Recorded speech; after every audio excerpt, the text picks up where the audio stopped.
Hello, and welcome to episode 27 of the Time to Calibrate podcast.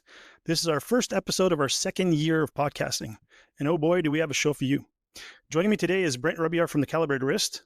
Unfortunately, Bob cannot be with us as he's traveling in the Caribbean, sure hope he's having fun. Our guest today is Richard Paige, a pioneer in the internet watch community. Welcome to the show, Richard. Thank you. Thanks for having me. We usually start with wrist checks, as with most watch podcasts. What's on your wrist, gentlemen? How about you go first, Richard? Something, I forgot to put my watch on. Can you give me 1 second? Oh my God. I was getting all set up. This is going to get on the history. I didn't have my watch on. Give me 1 second. No problem at all. Sorry about that. Okay, here's what's on my wrist, which I was just about to put on for the show. Which can you see it? Okay. Oh yeah, we can see it. Oh yeah, very nice. Yeah, it's an Rpaige. Was that skeletonized? Yeah, skeletonized with Art Deco engraving on the back. Wow. Is that polished case too? Yes. This is my own design case, and it's hand engraved. If Very you cool. see the side of it. Yeah, I can see a little bit. Yeah. Oh yeah. Very cool. So it's one of your own designs. What movement's in there? I use a DB6, which is a Swiss movement. Similar to a 6498 ETA movement, same design. So I can use parts and stuff from cases and stuff if I need it. Oh, very cool. What about you, Brent? What's on your wrist? Well, this morning I actually am wearing the Longines Spirit Zulu Time, that new one called the 1925, just because I did just get it myself. But I actually, for this morning, I brought something special. Actually, this is an old Elgin. It was cased in 1918, and it belonged to my grandmother's second husband, and he inherited from a guy named Robert Percy Jamieson. And so you can see the inscription there that's on the back with the initials. Very cool. And I brought it on because I knew we were going to be talking with Richard, obviously, but the movement on the inside of this, and this is just a workaday watch, right? This was not a special watch back in that time period. But when you open up the case back, the work that is on this is just phenomenal. And so I thought it'd be really cool to kind of bring it in, since we're going to be talking probably a lot about pocket watches today. Yeah, very cool. What about you, Marc? Yeah, so we've been invited to an IWC event this evening, Brent and I. They're doing a special screening of the new Formula One movie. And unfortunately, I don't have an IWC anymore, but I do have a watch from a company called Findeisen. It's a German company, and inside has a Damasco center minute chronograph movement inside, and it has Speed Force as a name. So I figured Speed, F1, chronograph, large, German. IWC's on the German side of Switzerland. I figured it'd be a good one to wear, and it's also a cool conversation piece because I don't think anybody's ever seen one of these before in person, so that's going to be a little fun. Did you Nice. both see that movie? No, I haven't seen it yet. I saw it yesterday. Okay, don't tell us anything. Well, I'll tell you, the butler did it. And there may be some watches in it, I think. Yes, there are watches in it. So just to get started, we'll do a little bio on Richard here. So Richard Paige is a fourth-generation watchmaker born into a family of rich history and horology. He trained in restoring vintage American pocket watch movements in the late 19th and 20th centuries.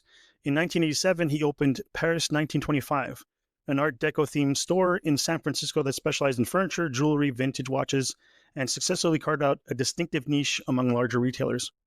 Paige later expanded to 5 locations in North Bay and transitioned the San Francisco store into an online presence in 1995. In early 1996, he discovered timezone.com and purchased the domain and forum, rescuing it after a disruptive cyber incident, or bombing. I remember that being called bombing. Under his leadership, timezone.com developed into the world's foremost watch enthusiast communities. Highlights of his work include launch of an online watch repair school and the design and marketing of 5 limited edition watches, all of which were sold exclusively through timezone.com. He is also the one who coined the term Whiz, which stands for Watch Idiot 7, to describe the site's passionate and expert contributors, of which I am proud to be a member. I have my Whiz pin right here to prove it. And like Richard, I didn't pull it out and put it on my desk to show anyone. Well, in October 1999, Paige sold timezone.com to ashford.com and remained on board until May 2001, when he departed when the The corporation made some changes. In 2012, Paige founded the Rpaige Watch Company, now headquartered in Honolulu, Hawaii. His watches blend vintage American pocket watch movements and bold Art Deco inspired wristwatch designs in steel and titanium. The brand produces strictly limited editions featuring themes that span furniture, jewelry, glassware, and home decor. So does that sound about right, Richard? That's pretty much sums it up. Thanks for that concise and history of my world. No problem. You know, Richard, I have to say good morning to you because it's such a pleasure for me to finally meet you. If I'm honest, it was actually Marc who introduced me to you about a year ago when we started this podcast. And so unlike Marc, who knew you sort of back in the day, it's been a real delight for me to sort of discover who you are, sift through the sort of breadcrumbs that exist on the internet, look at your website. So if you don't mind, I'd like to start things off back in the early days of your time in the Bay Area. Marc already mentioned, of course, that you were an entrepreneur, that you had a series of stores, including Paris 1925. Now, this would be probably back in the era when the Swiss watch industry was just rediscovering its sea legs after the quartz crisis. And Paris 1925 was like a deco-themed store. It had many offerings. But why don't you tell us a little bit about it and what kinds of watches could people find in your store?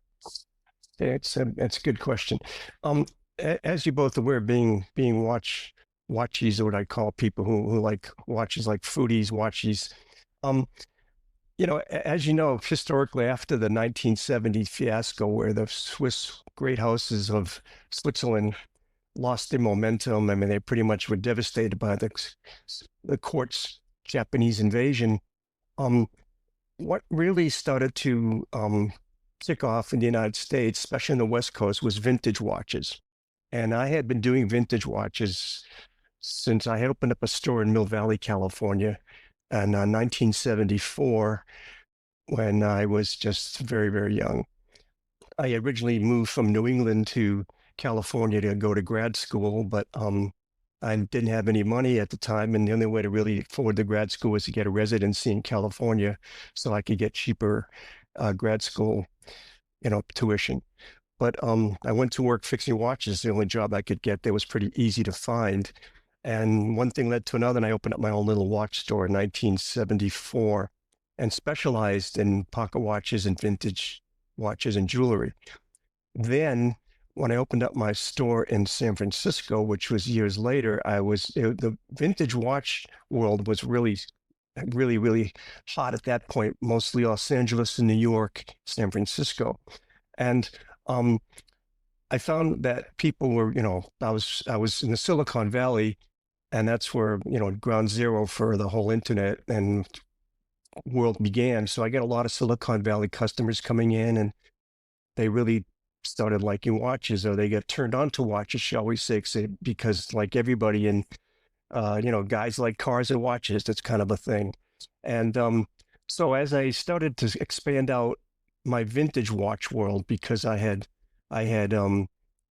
done very, very well, and I became, kind of an expert in that world. I was specialized in Rolex bubblebacks and Patek Philippe's and stuff that, that was kind of interesting for me, and trying to introduce that to people who their world kind of thought that the watch industry started with Seiko and ended with Rolex, and didn't really understand that there was, that was like Rolex is kind of stepping stone to really more important watches. So started doing that, and then realized that the watch companies were beginning to kind of come out of their grave, so to speak, and began to get back into trying to capture their market. And some of the ones who were doing it, Rolex as an example, Omega, the bigger great houses were beginning to throw money at advertising to get people aware again that they were back. And they were still kind of reeling from it, because remember, even Patek Philippe did a quartz watch in the 70s, because they just couldn't compete. Rolex did a quartz watch, so they started to get moving further into their what they were used to doing, mechanical watches. So they started to really begin to do that, and that's since I've been collecting watches my whole life. I started fixing watches when I was 12, as I had said. I really got interested in seeing some of this again, because it just because it fascinated me not to just have to deal with the vintage, to see these companies rebirth, so to speak. So I started to do new watches. I started to gather dealerships as an authorized dealer for IWC, for Jaeger-LeCoultre. I was the first person to sell a Leighton Silverstein in the West Coast, in the western part of the United States. I was Oris, Ulysses Norton, Porsche watch. So I started to really start to get some very interesting authorized dealerships. And as I moved more into it, I got a less of an interest in vintage watches and more in new watches. And that's how I started getting closer and closer to strictly doing new watches and away from my vintage world, until I started to launch my own brand, which I decided to pick a vintage movement because I needed to be different. Knowing how the watch industry works, I had to differentiate myself from everybody else. So I picked the vintage movement to try to differentiate myself. Fantastic. Yeah, and what led you to go from a brick and mortar store online to bringing the store online eventually, like in 1995? What was the catalyst for that? And did you meet any resistance from any of the brands? Well, yes, so to speak. That was an understatement. How it started was in 1994 and 95, there was a guy I was so close to Silicon Valley, and I was selling a lot of, doing a lot of business in Silicon Valley, a lot of the big players. I mean, I remember the guy who took over Steve Jobs' job before Cook came in, he was my customer. And I had a lot of these, big tech guys come in. They paid a lot of money, bought a lot of interesting watches. And this guy came in, his name was Jerry Kaplan. And he started talking about how he was going to be launching a website called On Sale.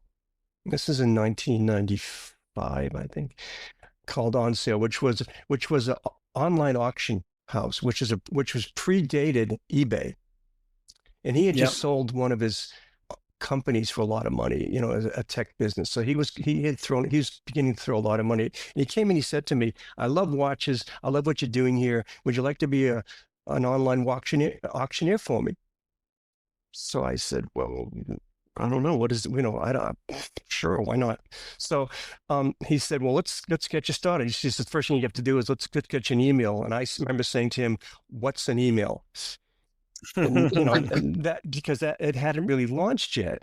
And he said, so he explained to me how to do it. And I think I was so early, I think I get actually Richard@AOL.com. It's something really simple because I was one of the early guys to get it. So I had an email. So I go, "Oh, I have an email. This is so exciting." And so as time went on, I was selling my watches through my store on his site called On Sale.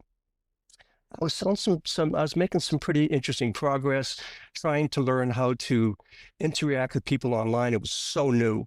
It was so new that it was very difficult. There was no, how to sell watches online for dummies. There was no book to guide me doing that. So it was all just, kick back and see what happens, And so I did that for about 8 months and 9 months. And then Jerry said, watches aren't doing as well as all the other stuff. And, he was getting some competition now with eBay. So he said to me, "Look, something, you're getting good at what you do. Why don't you open up your own website?" So I said, "Well, okay." So he kind of guided me, gave me some information how to do it, turned me on a couple engineers. And I decided to take my store, Paris 1925, online, which I did. And that's when everything started to coming crashing down on me. I had grown up in the watch business, so when I used to go to these watch shows, at the big jewelry watch shows, to get people who were the big reps in the United States to put their arm around me. "Hey, Richard, welcome. How's the family?" All that. But when I launched online, they just thought I was, a pariah. They didn't want anything to do with what I was doing. They thought that I had broken into their precious geographic locations where, they didn't want me to sell somebody in Chicago because they had a dealership in Chicago. And they came down super heavy on me. They did everything they could to prevent me from doing it. So in the interval, I was playing all the time because, I was enjoying being on the internet. It was so new. And I went ahead and found Time Zone just from searching. And at the time, this is like 1994, 95, there's probably 50 guys on Time Zone. And all they did all day long was getting pissing matches about what was better, Rolex or Omega. That's all they did all day long. Rolex, no, Omega. And they just had these crazy conversations about which was better. And to me, it was super boring because, to me, that was third grade stuff. So I took a role. I took a role on it to try to introduce people that Rolex was just a stepping stone for these other great houses that existed. Jaeger Culture, IWC, Patek Philippe, Vacheron Constantine, Audemars Piguet, all of these great old houses that I'd grown up with. Longines, just all these great houses that no one ever heard of. They were just Rolex and Omega. That was it. So my role was coming on trying to introduce.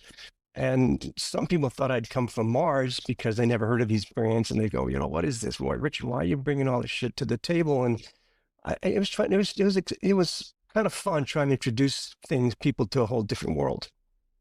And then what happened was, since there's only such a short time that was online Time Zone, and it wasn't managed. The people who designed Time Zone did it as they were a web building company. They launched Time Zone to show what could be done with a website, and they didn't manage it. They just let it do its thing. So, and they didn't have any idea how many people going. They didn't have any web throughput, any of that stuff. It was too early in the game. They didn't remember when you wanted to do something on the internet back then. You had to hire someone to do all the web stuff. To do the coding, all the coding, HTML. Yeah, there was nothing there was nothing off the shelf. So some guy came on Time Zone and he pressed reply 1,000 times. So that's what we called the bomber, and it just completely took over it was only one forum, took over the forum completely for days. So they shut it down.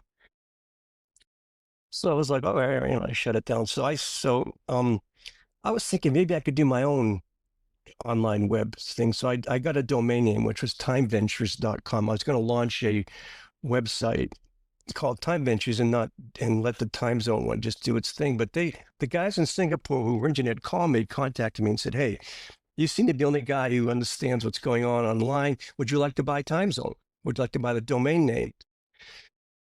And I said, well, I don't know. I mean, I already have a domain name, and if it's and I said, well, what are you asking for? And they asked for a price that I thought was ridiculous at the time.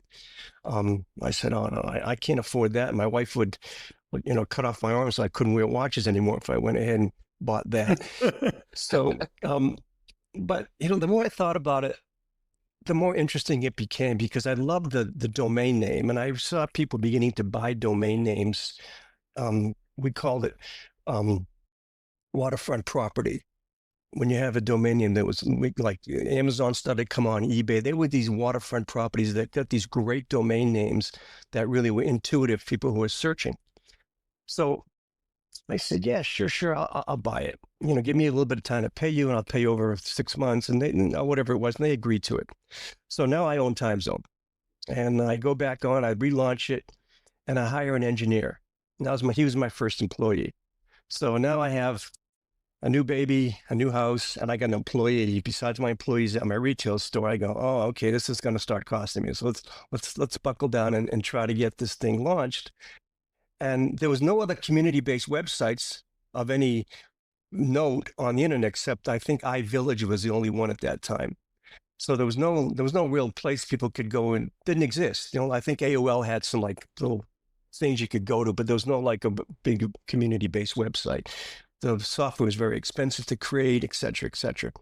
So I went ahead and started launching it. But the thing that I didn't understand was the people who they wanted to still web host me in Singapore, because that's where they were made their money. So I agreed to have them still web host it in Singapore. So for about 10 months, they were hosting it, but there was no way to kind of gauge the throughput or my traffic on Time Zone, because it just didn't have that kind of way of gauging it back then without paying or having it made. So, I had no idea what was going on. I just know I went every day and I had fun with it, and I made fun and people, and they made fun of me, and we made fun of watches, and it became not only a place for watch, to learn education, but it's also a place for entertainment. And that's the way really going to click in my head that the internet is for entertainment purposes. I mean, people want to talk about watches, they can call their buddies, but it was an entertainment format. And I began to understand how that would really interact with education to make it more interesting. So we kept going and kept going. And finally, I said to my engineer, let's just move this thing to the United States and web host it here, because I don't understand it. He didn't understand it. We didn't understand how to gauge the traffic, the time, this and that. I just couldn't get an idea of how well or bad I was doing. So we said, okay, let's move it to the United States. So I said, okay, 12 midnight on this date, we're going to close the Singapore host, bring it to the United States in San Francisco. So 12 o'clock, boom, I stayed up to watch it, and boom, site crashed. What's going on? Call my engineer, he's sleeping. It's midnight. So I'm up all night trying to figure out how to get this thing back going. I can't figure it out. Finally, 5 o'clock in the morning, I call, he answers the phone. Oh, I go, we're down. He goes, all right, let me check out. So he calls up. It is down. He calls up the people who are hosting the website in San Francisco. They don't get to work till 6 or 6:30. So we have to wait till 6. So we're down now like 7 hours. California time. Yeah. So it's on the internet. That's because we haven't, having an international client, it was like weird. No one can go on. And I knew if you're not there, then you lose it. So he calls up the people who are hosting, and they said to us, we're not going to relaunch you. What do you mean you're not going to relaunch us? We paid for X amount of throughput. He says, you didn't tell me it was a porn site. I said, a porn site? What are you guys talking about? I said, well, you have so much traffic. This can't be about watches. I said, but it is about watches. They couldn't understand that there was so many people out in the world who cared about watches. Like, and to them was like, they care about thimbles or something idiotic. And they only saw that kind of throughput on a porn site. So we had to convince them and sign all the stuff that we weren't doing a porn site. We're doing a watch website. Most of the guys who like watches, it is probably a porn site, but we were doing a legitimate website. So they finally gave us that. And then I was able to track the throughput and the traffic, and it was just extraordinary. I mean, and then I really learned at that point, because again, there's no internet for dummies back then, was that out of every 100 people who come, only maybe 7 to 10 post. So I didn't in my mind, I kept thinking about those 50 guys who were playing in the beginning and not realizing that for some people, it's just a place to be entertained and they don't have to participate. So I finally understood the idea of a through traffic, where that I was having extraordinary amount of traffic, but only a certain amount of posters. And that's why the same people kept posting every day and became personalities. And then I expanded it out. I had people run forums for me. I did a watch school. I tried all different crazy things because, again, it was just amusement for me also because it was fun. And there was no walls or floors or ceilings in the internet at that time. I mean, anything you could think of, you could launch, whether it be a forum or this or that. So I just started experimenting and seeing what works and what doesn't by finally being able to track the traffic throughput. That's incredible. Wow. You mentioned the idea of internet being about entertainment. There's another thing, of course, that the internet has become all about, and that's about sales. And, in our little world, a lot of people hail the vision of people like Rick Murray, the man who was responsible for reviving like Doxa, Aquadive, Aquastar, and of course, other brands as well, because he leveraged the power of e-commerce early on. It was something that maybe micro brands were doing or about to do, but not major Swiss houses. But in fact, you might have very well been the first person to do that on timezone.com. And that would have been years earlier. So you worked with several brands and successfully released at least 4 watches. Can you tell us a little bit about that? Right. Well, TimeZone had become a pariah in the watch industry because the people that kept contacting me saying, hey, you're undermining our pricing structure. People are discounting this and that. I said, I have no control over that. It's going to evolve. It's just, you should get involved with it more than fight it. And they would no, we don't want anything to do with it. So There are a few companies, to be honest about the watch industry, the difference between, these two glasses, they may look alike and, and everything, but the difference between one being super successful and one not is a $10 million ad campaign.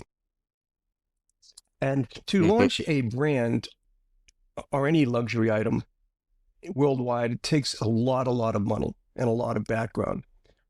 And there was a lot of great companies out there who didn't have the wherewithal to, as the new companies, as the people came out of the death knell, the quartz business, to get back into throwing money, like Rolex, they did Wimbledon and they threw a lot of money.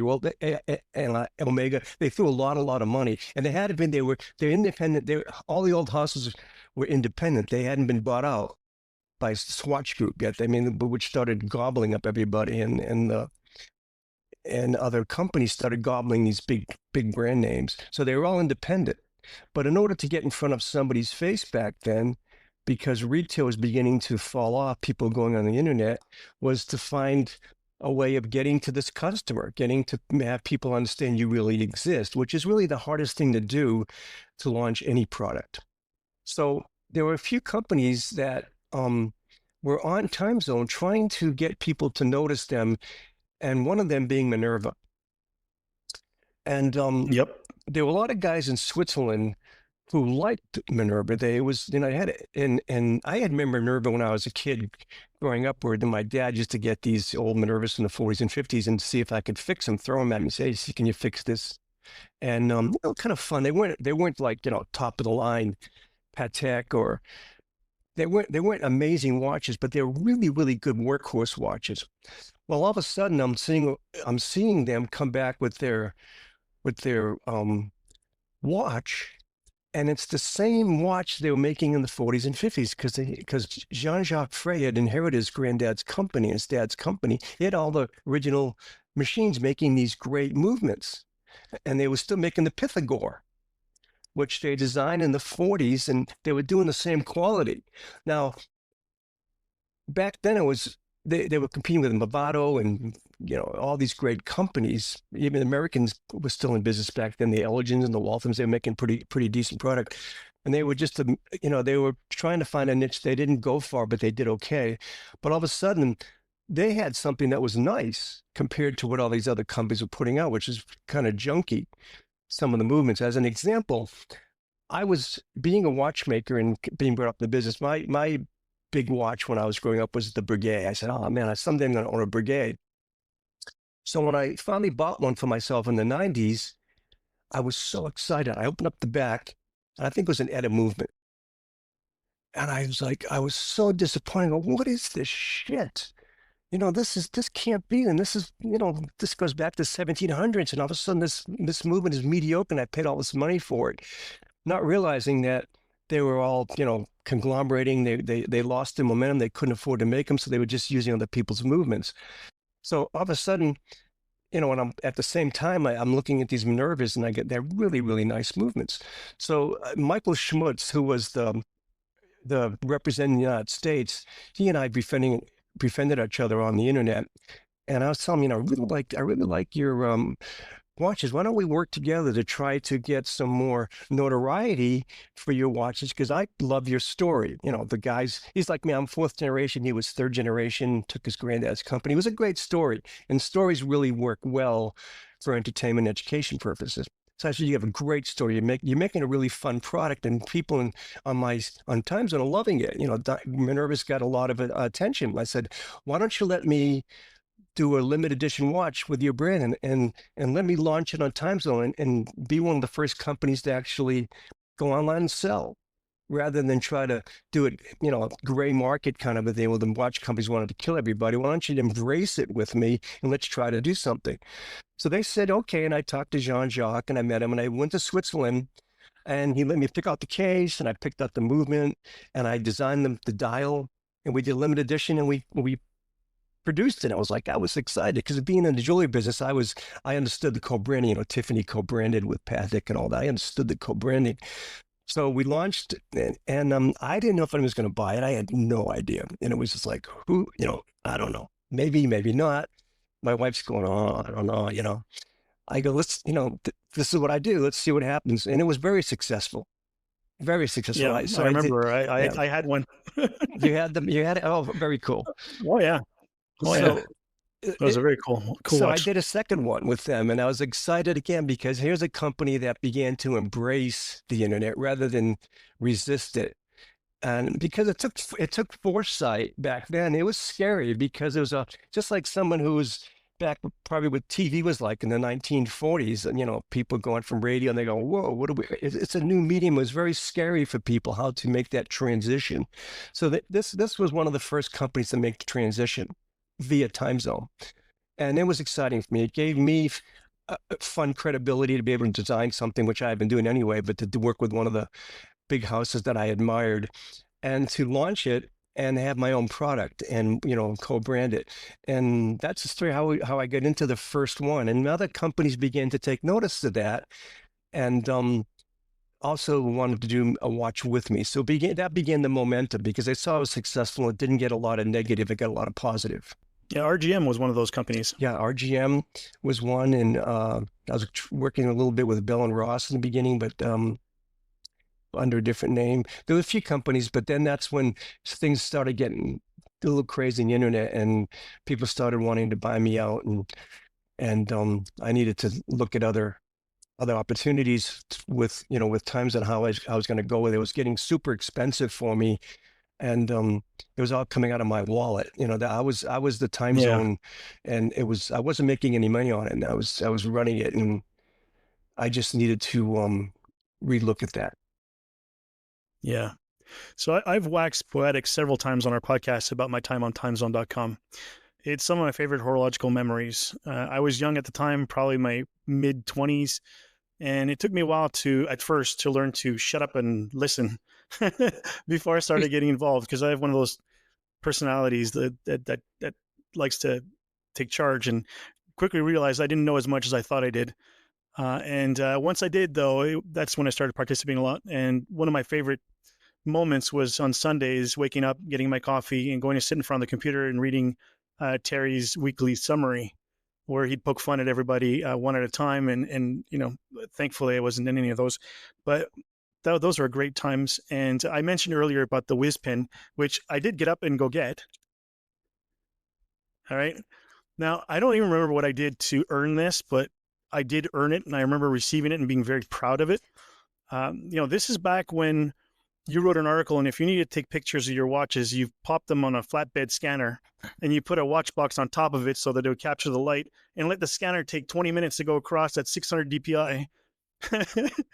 And then you had to find a host for the picture, zing.com or wherever, and then use that URL to properly put in the HTML code on time zone to put those pictures in one at a time. Yeah, it was a lot of work, but it was a lot of fun. And, you know, the camaraderie and all that stuff. So I just want to ask you, now in today's politically correct world of Me Too's and everything else, and the watch idiots haven't term could easily be construed negatively, but it was a term of endearment back then. Can you tell us how you came up with that and why you did and all that stuff? Oh, absolutely. You know, as I got more involved there, because I was doing it every day. This was my job. I spent 12 hours a day on the internet, 24/7. So did I. Believe me, there was times where I spent entire days of work just on time zone messing around. Right. Instead So, of work. yeah. So, you know, I was astonished every day at the minutia that the people came to time zone knew. It was like, what have you? Don't these guys have a life? You know, it's like, this is my world. This is my life. What are they, you know, how do they know that angle, that cut? I'm going, some days I just put up a crazy question of the contest. I go, to win a whiz pin, you know, tell me this. And I put up a crazy thing. How many jewels are in this thing in 19? And they'd get the answer right, like within a second. It was astonishing to me. How do they knew this crap? But they knew it. And so I said to myself, these guys are like watch idiot savants. You know, they probably don't know their wife's anniversary, their anniversary of their marriage, but they know how many jewels are in a so-and-so. And because it was astonishing to me how they, I didn't understand the mentality. I have a collector's mentality, of course, I collect watches, but I didn't understand this passion. I didn't understand that I only thought people had this passion in the business themselves. I had no idea there was a collector market. There were crazy people wanting to learn everything, like cars. You go to a car site and they know about carburetors and leathers and how big the the glove box is. Crazy, crazy minutia. So I said, these guys are watch date savants. So naturally, I have a very weird sense of humor when it comes to entertainment myself. And then so I decided, I'm going to form a society of these guys. I'm going to call it the Society of Watch Date Savants, WIS. Watch date savants. I said, I'm going to make a pin. I'm going to make a big deal out of it. And the only way to get a pin to be let into this society is to win something on Time Zone. So I made a bunch of these crazy pins that I designed up. And I gave them out very sparingly. If they did a great post, I'd go, great post, I'm going to send you a WIS pin. And it became like a thing. People, they'd put them out. Oh, they were so proud of it. I got, like you, Marc, you had your WIS pin. You were very proud when you got it, I'm sure. Oh, damn straight. Yeah. Oh, yeah. So it became like this thing about who had the WIS pin. And I mean, they had no value except for the wackos on Time Zone who loved the site and loved the, watches. So it was a fun thing for me to give those out and have fun with it. So that's how that whole thing started, just because I was making fun of the people. But in a good way, not negative. I was just making fun of these guys who just watch date savants. That's just how it started. It was a term of endearment. Big term of endearment. No, it was a badge of honor. It's funny, because when I joined Instagram about 5 or 6 years ago in the watch enthusiast community, I had no idea why people kept putting this hashtag WIS. And it took me the longest time to figure it out because, of course, I was too embarrassed to just outright ask somebody in a DM. But it's so interesting to be sitting here now remembering those days. Yeah, it became part of the vernacular. It became part of the vernacular back then of the whole industry. Yeah, absolutely. So it's used widely at the moment. Yeah, crazy. If we look back on those early days with Time Zone, did you ever imagine just how huge and an influential hub that it would become? Like how it would become a global watch community? And what was the biggest challenge in running something like that when it got so big? Well, I didn't pre-social media. Yeah, I didn't understand. Nobody did because it was just too new in the internet. This is back in, in the mid 90s, and the big companies just beginning to come on, Amazon, eBay, all these big players. And I was studying, what they were studying, which was traffic. And that's the thing that made a website, valuable or popular. And so when I finally got a chance to understand traffic throughput, I saw, whoa, this thing is much bigger than I ever thought it was. I had no idea. I was getting 14 million hits a month at one point, and that was a lot back in the that was a lot back in the late to mid 90s. It was like, wow, this thing is much. This is bigger than I ever thought, because I'm sitting in my office by myself, just like we are now, not understanding that this is going on to everybody in the universe. I'm just sitting going, well, let's have some fun today. And the hardest thing I had to learn to do, if you were a journalist, let's say you're a journalist and you write for Time magazine and it comes out every week. If you write one article, you're a success. If you're a newspaper guy, you get to write kind of every day. Or if you're a periodical, like a magazine, you write once a month, and then you become successful. But I had to write every day. I had to do something every day. And that was, I'm not naturally a good writer. I have a background in psychology and mathematics. This was like, this was not my forte. And so I learned to write. And the things that I didn't realize, which was the hardest thing to do, is you have to go to the well every day and try to be clever. So everything in my world became content. My daughters, my wife, my house, my bike, my haircut, anything that I could because I had to put up an article every day to keep myself, and I was the mayor of the community. I had to do something to keep myself that I was participating and I was trying to move everything forward. So that was so hard. I finally learned how to do it. Took me a while, but I learned how to write and how to simplify my thoughts into a journalism. And that was super hard to do. But I achieved that because I was able to I knew that I could see the traffic throughput. So when I put up an article, I get a lot of readers. So I knew I was becoming influential, but I still didn't realize how popular Time Zone was at the time and how popular the internet was. That's not the answer I anticipated at all. I was expecting something on a technical scale, and it's so interesting to hear that it was about writing. It was about communicating and telling stories. Very cool. Remember, because you have to understand the internet in the file analysis is entertainment. Okay. Yeah. So we were in the entertainment business. Our jobs was to entertain the people who came, and our format was watches. But that was just the way to get people involved in the community.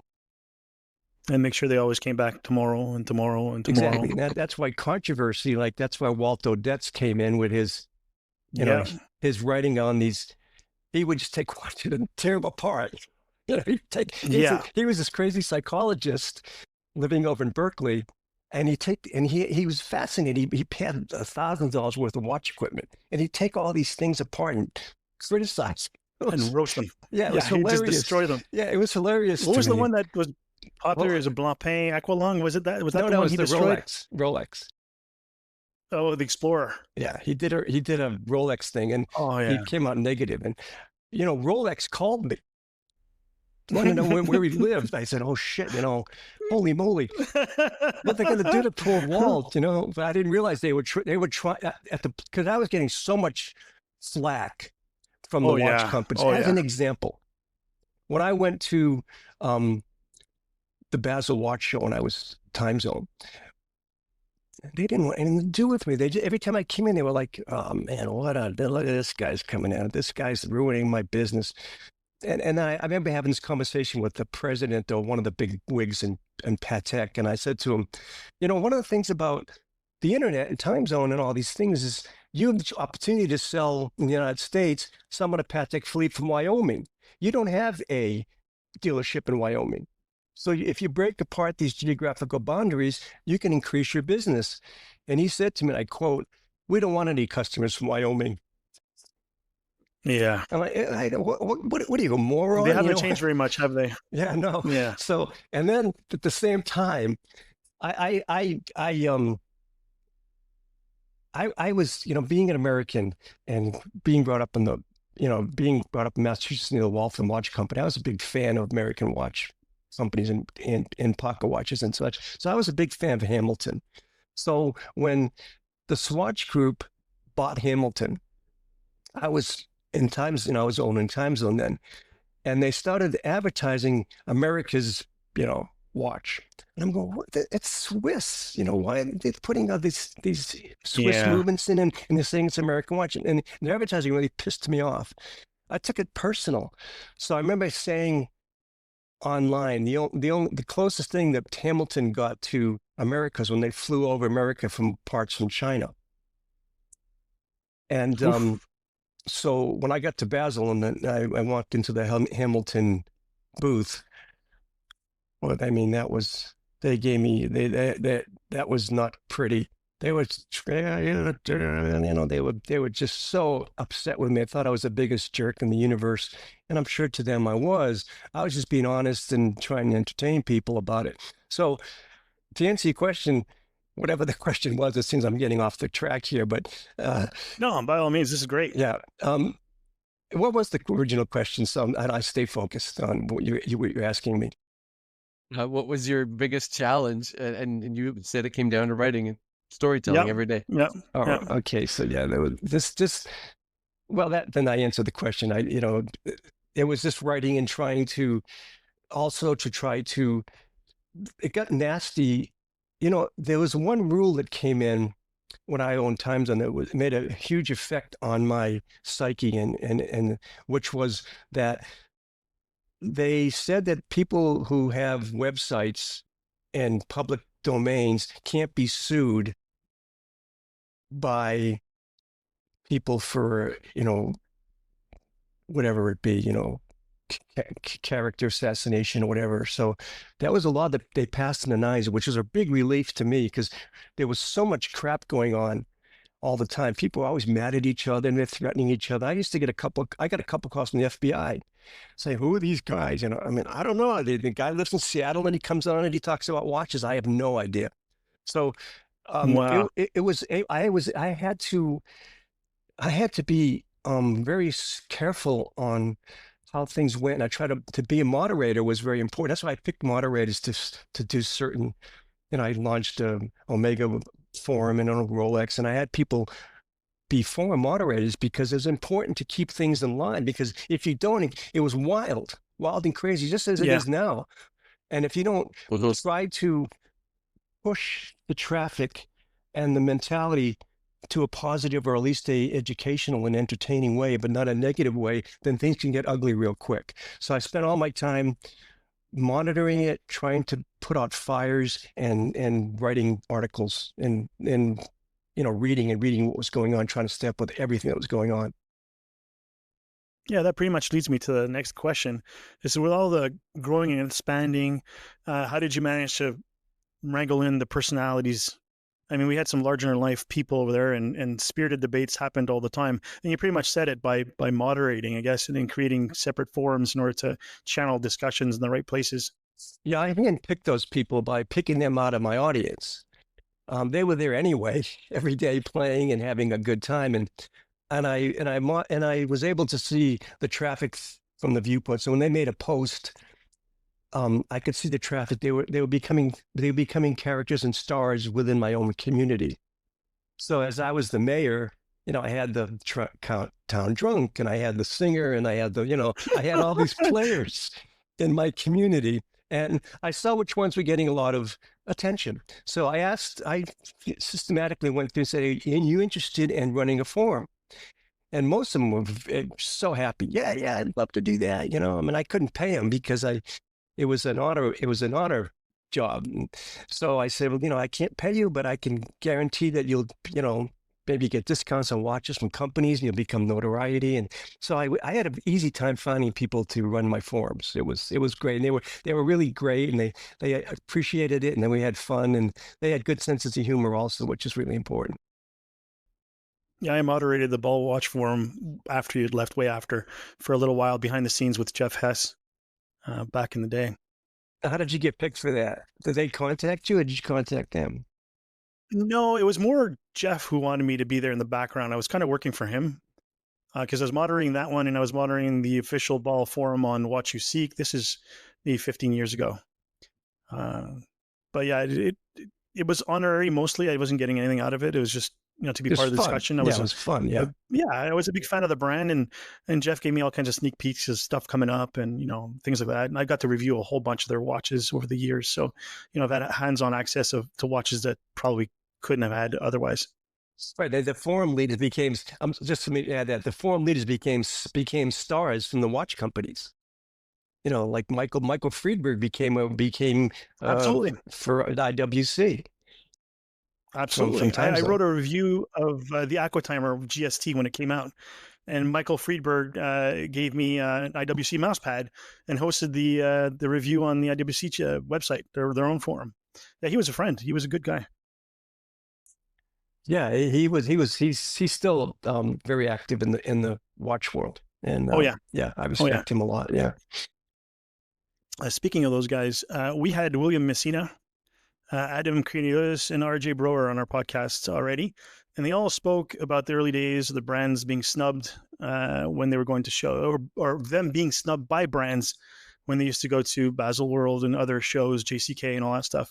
Was there a turning point for you when the brands finally started taking notice? No, I never got a chance to appreciate. Oh, that's unfortunate. Being appreciated by the watch companies for what I had done to help the watch community. I got out too early in the game. It didn't really get acceptable until the 2000s, and I was out of the game by that time. So I just kept getting, not only did I get flack from the watch companies, but by authorized dealers, because they felt I was infringing, just invading their geographic area, which was, being in the business myself, I understood that because I had San Francisco authorized dealership for certain brands. And, if somebody from San Francisco bought something in Kentucky, I would go, wait a minute, but, so I killed myself, by launching, I was part of my own demise in retailing.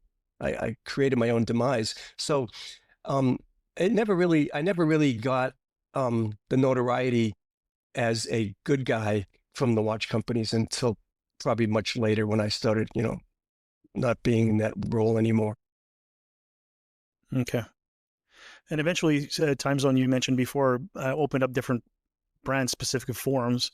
And you said this was spurred on being able to moderate and control the communities and steer the directions in the right place, right? If there's a huge discussion about Rolex mainsprings for a week, it's gonna run off the main forum and nobody's gonna be talking about anything else. So by having it specific forums for those brands, it'd be easier to search and all that stuff. But were there other reasons why you started making other forums? Did the brands ask for them, or underneath all of the fun, I was trying to show the watch companies what could be done. There was a method to the madness, because I really wanted IWC and I really wanted all these big companies to embrace what I was doing, because I had grown up with these companies and I was authorized dealers for them and I respected them and loved their products. And so by launching a IWC website as an example, I was showing them, look at all these are all your customers. Look at all these people just going specifically to the IWC website rather than just the forum and talk about watches in general. These are people who are big fans of yours, just like people who are fans of Porsches or Fords or whatever. And this is your customer base. And that's what I was trying to do. So there was a method to the madness. I also want to expand my audience, of course, and bring depth and texture to Time Zone by launching different things. Because remember, there's no floors or walls or ceilings on the internet. So if I wanted to launch a watch school, I could just do it and bring it right in. So it gave me a chance to expand my horizons and try to show the watch companies that I wasn't a bad guy.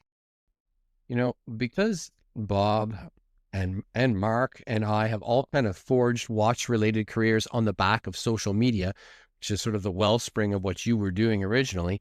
We've been on platforms like Instagram and YouTube, etc. So we often end up here on the show with guests who have large followings on those very platforms, and for lack of a better word, air quote, influence in those spheres. And one such guest was Ariel Adams of A Blog to Watch. And he was on the show and he said something really interesting. He said, his advice to anyone entering the world of watch enthusiasm and collecting should ignore social media, and until they had developed their own taste and an idea of what it is that they liked, because I guess in a way he was sort of portraying social media as a dangerous space. As much as it helped to grow a hobby, it could also sort of limit a hobby because of people who had maybe too much undue influence. So I'm curious, because I wasn't involved in Time Zone in those early days specifically, what would you say has changed for the better with social media, and what would you say has changed for the worse? Well, Ariel, who I know personally, he's been in my home in Hawaii. He had a different approach, a new approach, a more evolved approach than I did, because he had something to look back and see what worked and what didn't. I had no idea. I had no internet, I was just beginning and trying to figure out where to go with it. I was more of a pioneer than I was anything else. Mm-hmm. And the people who came in after me learned from the experience. They learned about traffic, they learned about what worked and what didn't work, what kind of format was the best. And he became well respected within the watch community. All these companies chased him to do articles about their watches and stuff. So he I don't want to say he stood on my shoulders, because that's ridiculous, but he was able to learn from these other positions and what worked and what didn't. And for him, that worked. He understood it from his point of view, being much more evolved into the future than I was with Time Zone.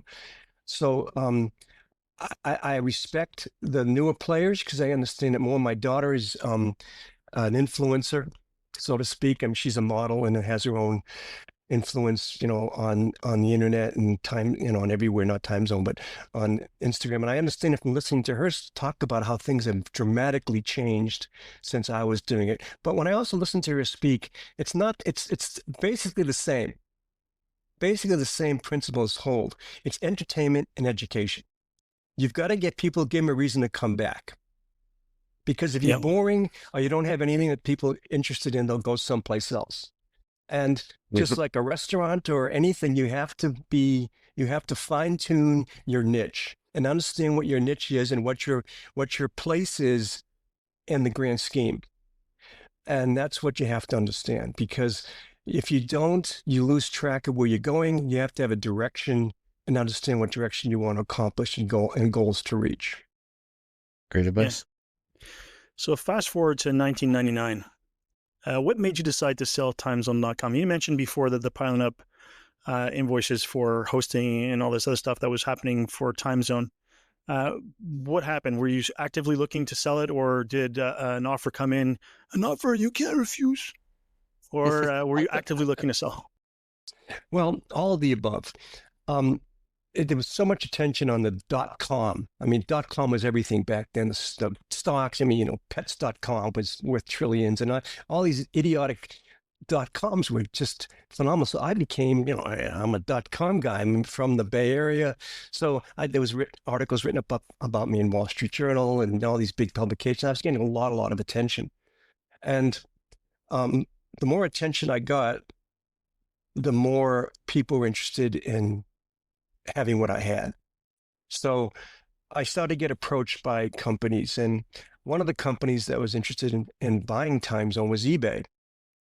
And I thought that was a wonderful fit.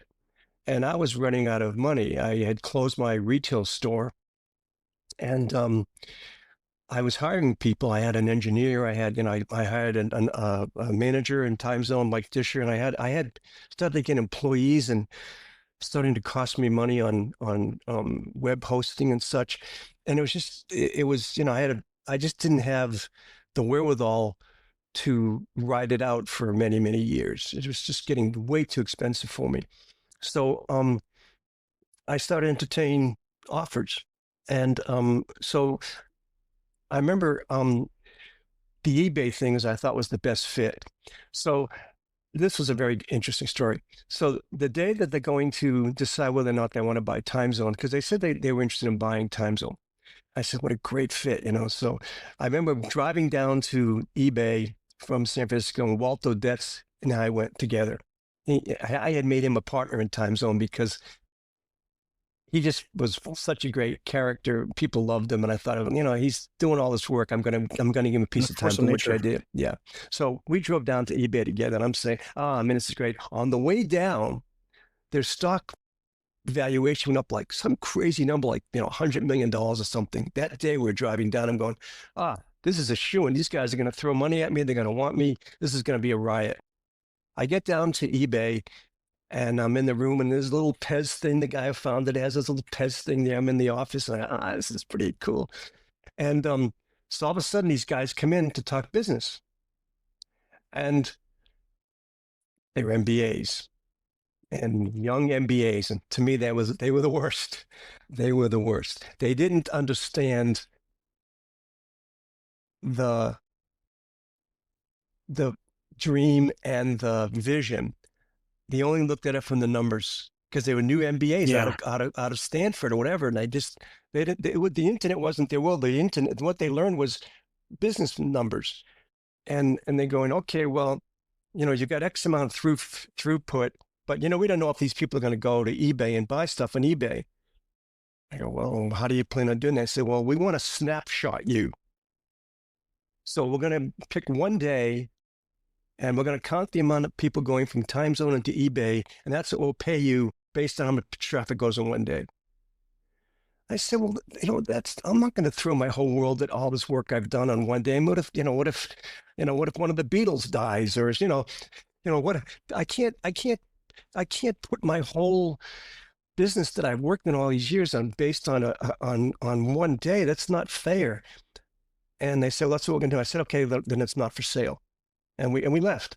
And then I've entertained some other businesses. And then that's when, the people from Ashford approached me, and they had a really good presentation. They were going public. They had this huge company down in Houston where they had this big warehouse where they were going to, sell all this luxury stuff. They got backing by one of the big players in Europe. And they said to me, and it was not public information at that point, but I knew it. As they said, they were going to be bought out by Amazon, so that if you become part of this, you become part of the Amazon team. I go, oh, that's great, So,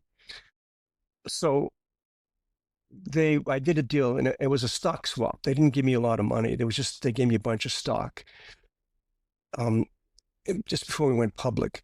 So I said, okay, this is great. I'm going to be rich, and this is going to be fun. I'm going to take my kids to Disneyland, and so I sold it, and the stock, when it IPO'd, it went from, I got it at $13 a share, and it went to $35 a share, and I'm like, oh man, I'll just go look into homes and cars, and this is more money than I ever dreamed, and this is going to be my world, and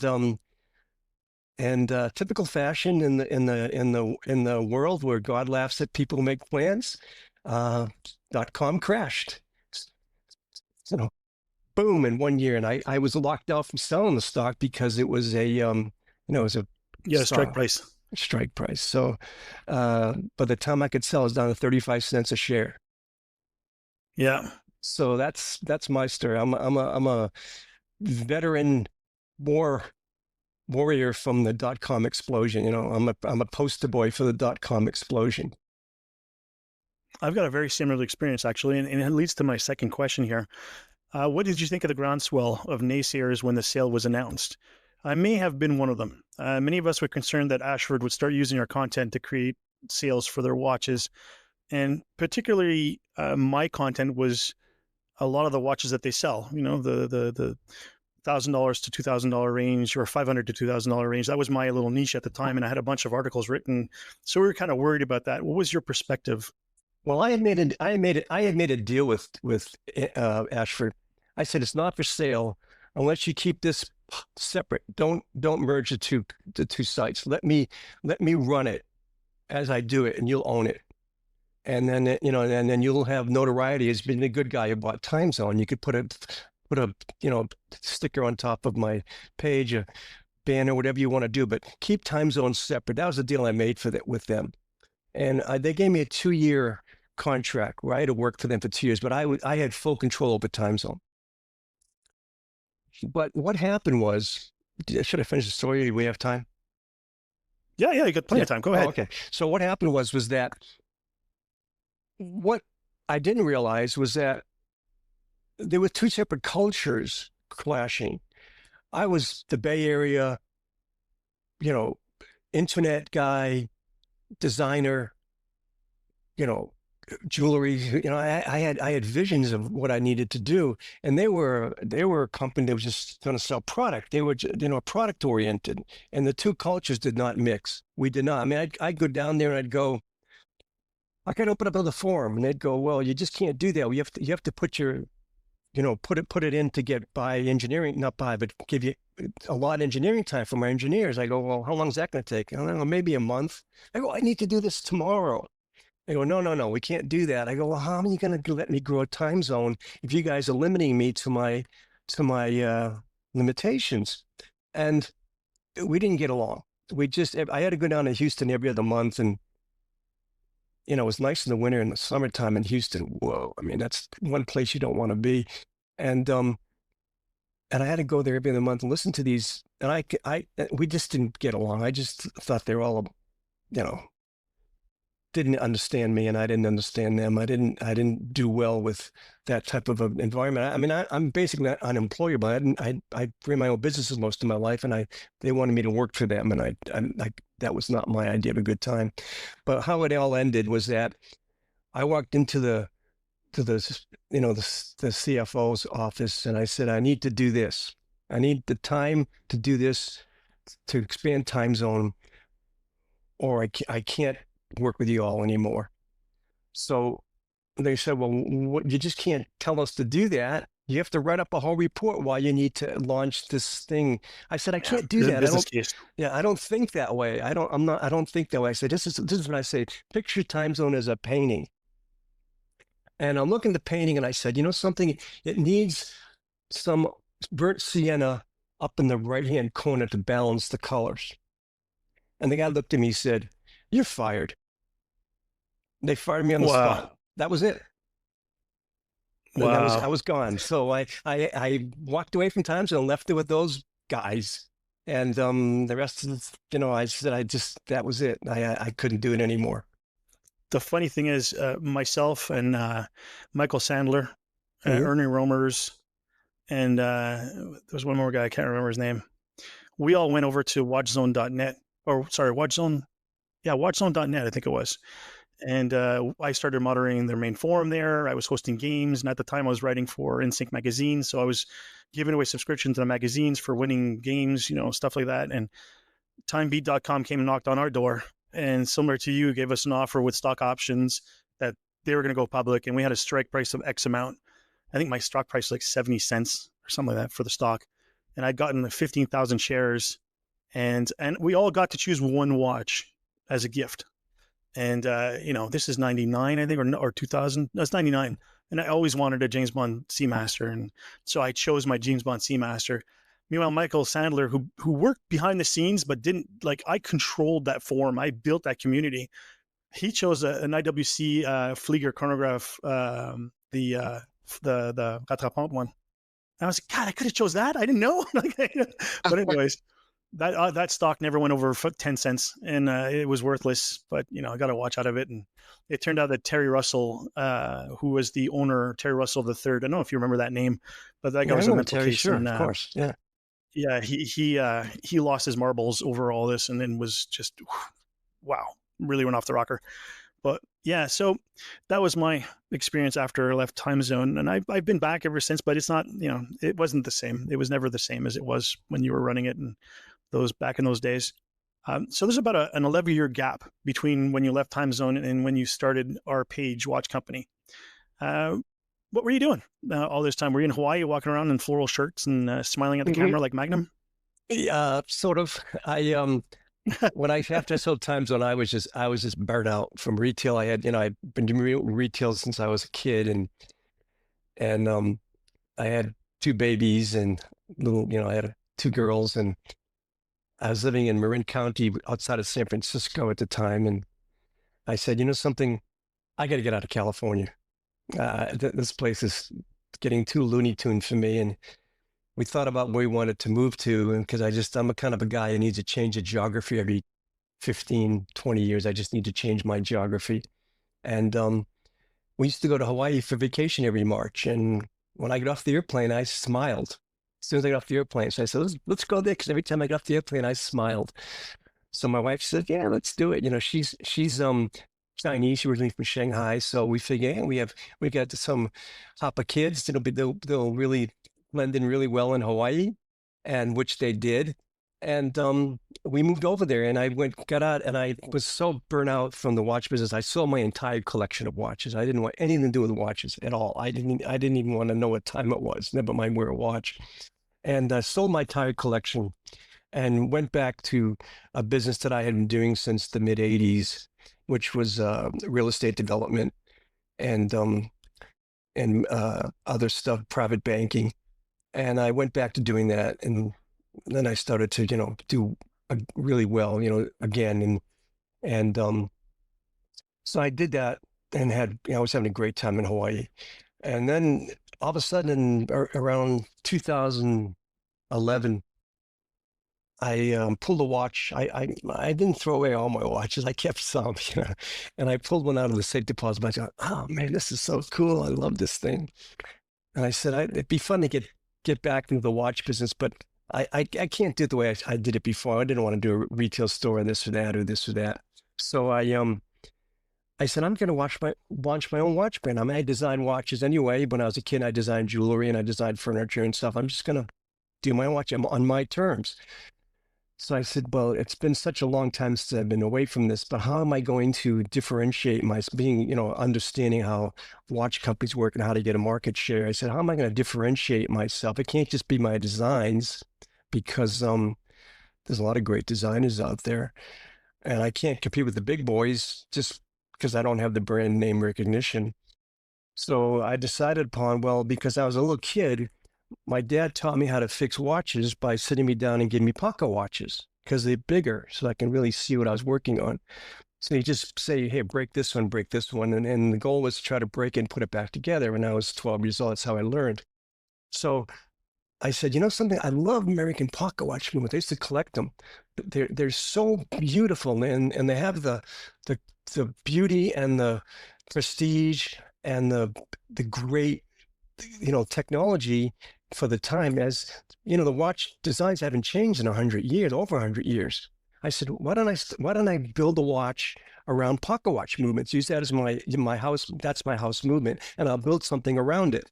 So I differentiate myself because everybody else was, using ETAs or something, and I wanted to differentiate myself, especially because I had come from the business and people who had known me. I didn't want to get dumped on by coming out with something stupid. I'm watching people say, "Oh, that's." So I said, but how am I going to do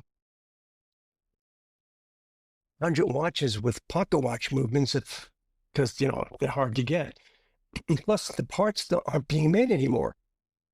So I said, okay, before I launch this project, I got to see if it's feasible. So I went out and I bought 600 antique pocket watch movements. And I was buying them from everywhere. Nobody wanted them. I said, I'll buy it. I was buying 50 at a time from all these old dealers and watchmakers who had them in their drawers and stuff. So I got 600 watches. And I knew that I needed 3 for 1.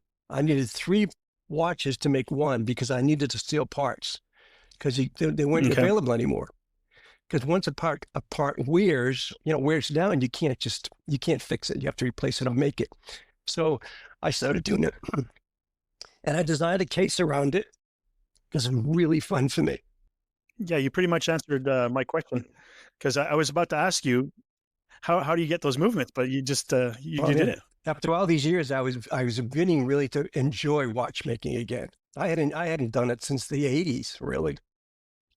And I was really enjoying it again, to be an engineer, a watch mechanic, and doing this and designing and creating stuff. I loved it.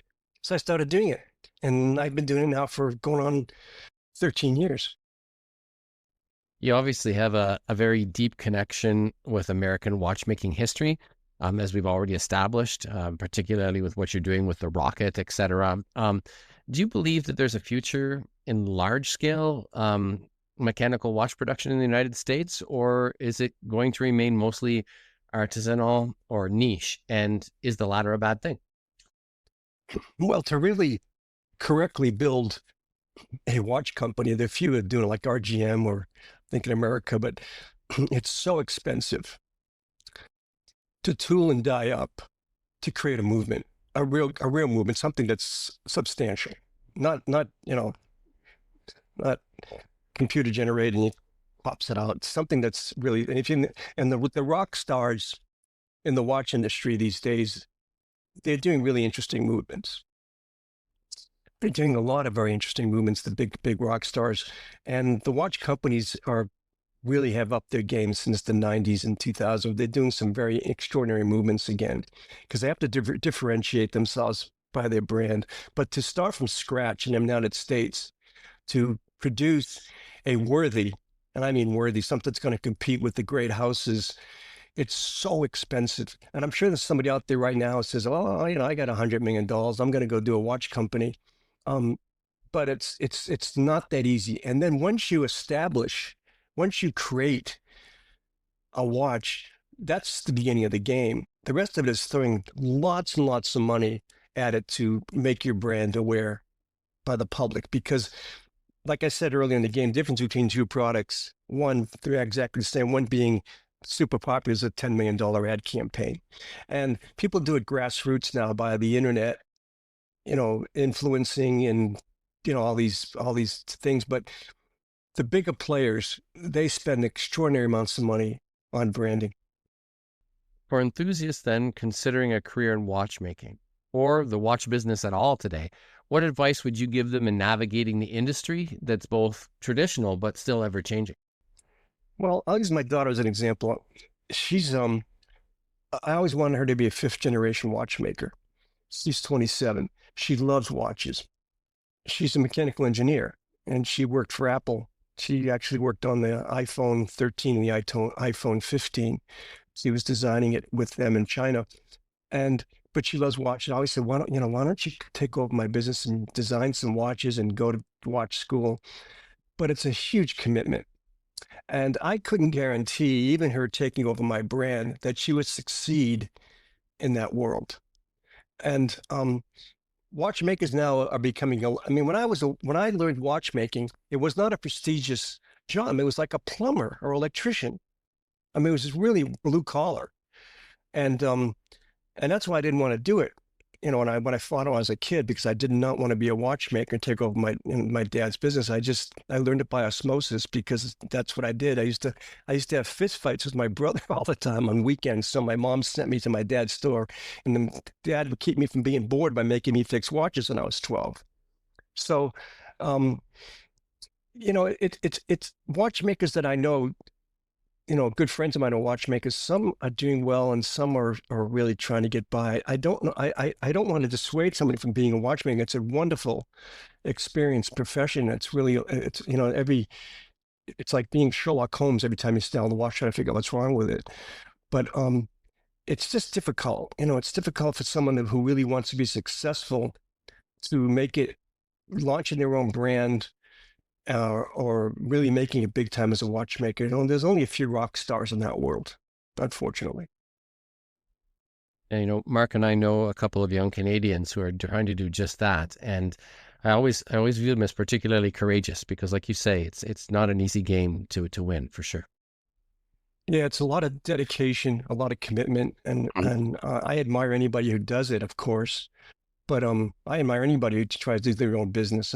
Just running a podcast, I admire that, because I know how much work goes on behind the scenes. And, to be good at something, you have to really excel and understand it and spend time and analyze. And, you need forethought. And, I admire anybody who does entrepreneurial work. Yeah, so do we. Now, I have to say, I owe you an immense debt of gratitude. If it weren't for your encouragement, support, inspiration, I'd never submitted my reviews I'd written on Time Zone to various publishers, and I would have never gotten an offer to write the column for reviews for InSync magazine back then. And that's a position I held for 6 years, which led to interviewing Clive Cussler, incidentally. Oh, nice. And on behalf of all of those who stand on your shoulders, thank you. I appreciate that. Thanks so much. That's good hearing from people who are in the know. Well, we so much appreciated. And there's so many people that don't even know that they should thank you. So on behalf of them as well, thank you. So before we go, we got a question from a listener, and maybe we can benefit from Richard's wisdom. See what I did there? It comes from @KSPAC Chronicler on Instagram. With the staggering number of objectively successful and accessibly priced microbrands that have clear long-term potential, is it only a matter of time before we see the likes of Anordain, Fears, Baltic, Serica, etc., acquired by Big Watch? And by Big Watch, he's hoping that we get the reference and it's not just a dad joke. So what do you guys think? Do you think the conglomerates, the Swatch Group that Richard mentioned before, LVMH, Richemont, all those people, do you think that they're going to start looking at some of these micro brands? Personally, I think they will. It's because when I was in, and this is a bad example, but it is an example. When I was, I owned part of a water company in Hawaii, a bottled water company.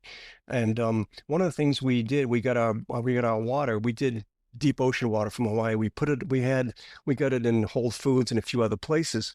And as soon as we got shelf life, the big boys took notice, because because once you shelf life, the same thing as market share. So they take notice because they want to either buy you out so you don't exist, so they can keep the market or take over your direction. So I think it's the same thing. These watch companies certainly are paying attention to all these companies that are making inroads into the brand and getting a customer base.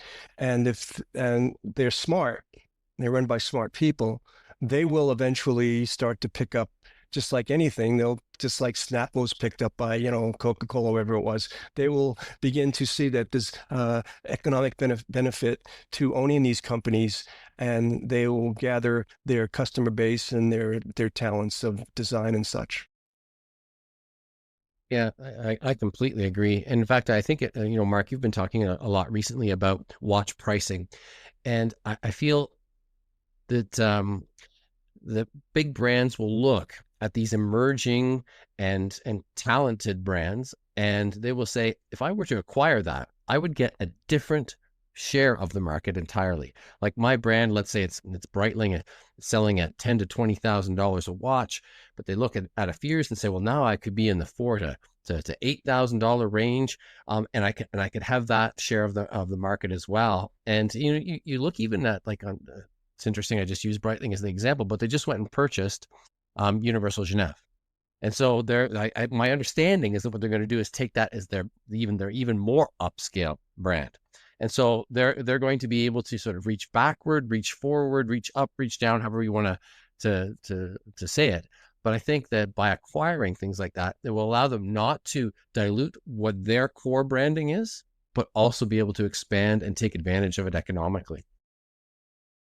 It's funny that you bring up Universal Genève, because back when Richard and I were collecting watches in the 90s, sorry, I keep saying that, but Universal Genève was not a high-end brand.